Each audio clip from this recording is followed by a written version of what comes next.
රටක් ආදරය කළ ලොවක් ආදරය කරනු ලබන අග්‍රගණ්‍ය නිලි රැචින මාලනී සෙනෙහෙලතා පොන්සේකා මහත්මිය රෝගය උත්සන්න වීමෙන් අසාධ්‍ය තත්ත්වයට බොහෝ කලක් පීඩා විඳ නැවත උත්සන්න වෙලා කලාලෝම සංවේගයට පත් කළ සුන්දර මාලනියගේ කනගාටුදායක පුවත මෙන්න.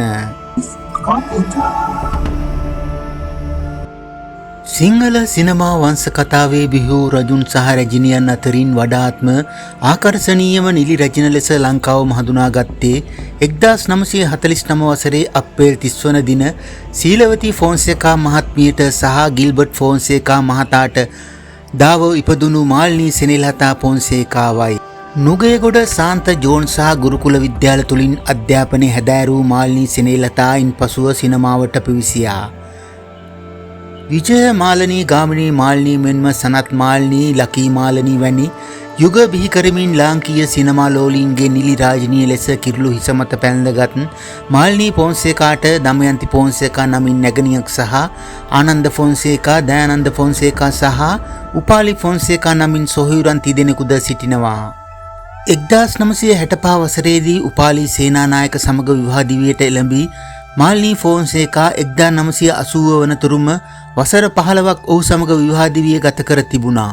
ඉන්පසු වසර 6ක් තනිකඩව සිටි ඇය 1986 වසරේදී එවකට ජනප්‍රිය රංගන ශිල්පියෙකු සිටි ලකී ඩයස් සමග විවාහ දිවියට එළඹ තිබුණා.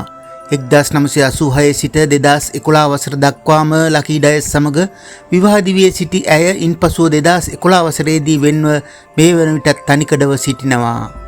දේශපාලනයට පිවිසියත් පාර්ලිමේන්තුවේදී ඇය සිටි වසර ගණනාවටම එකදු කතාවක් හෝ නොකළ මන්ත්‍රීවරියක ලෙසද ඇය පාර්ලිමේන්තු ඉතිහාසයේ ජනප්‍රිය වී තිබුණා.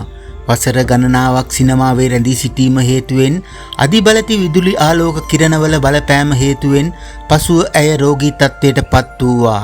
එය පිළිකා තත්ත්වයක් බවටයි පසුව හඳුනා ගැනුණේ. මේ හේතුව නිසා ජනාධිපති අරමුදලෙන්ද ඇයට ලක්ෂ 55ක මුදලක් ප්‍රතිකාර ලබා ගැනීම සඳහා එවකට රජයෙන් ලබා දී තිබුණා. කෙසේ නමුත් ප්‍රතිකාර වලින් යම් සුවයක් ලබා සිටි ඇය නැවත රෝගය උත්සන්න වීම හේතුවෙන් අසාධ්‍ය තත්ත්වයට පත්ව මේ වන විට ප්‍රතිකාර ලබා දෙමින් පසුවනවා. කලාලෝම කම්පා කළ ඇයගේ අසාධ්‍ය රෝගී තත්ත්වය හේතුවෙන් ඇය වෙනුවෙන් ඇයට ආශිර්වාද පතමින් බොහෝ පින්කම් සංවිධානය කරමින් පවතින පසුබිමක අසාධ්‍යව සිටින හෙළයේ මහා රැජින මාලනී ෆොන්සේකා මහත්මියට ඉක්මන් සුව ලැබේවායි අප සැමද එක සිතින්ම ප්‍රාර්ථනා කරන්නෙමු.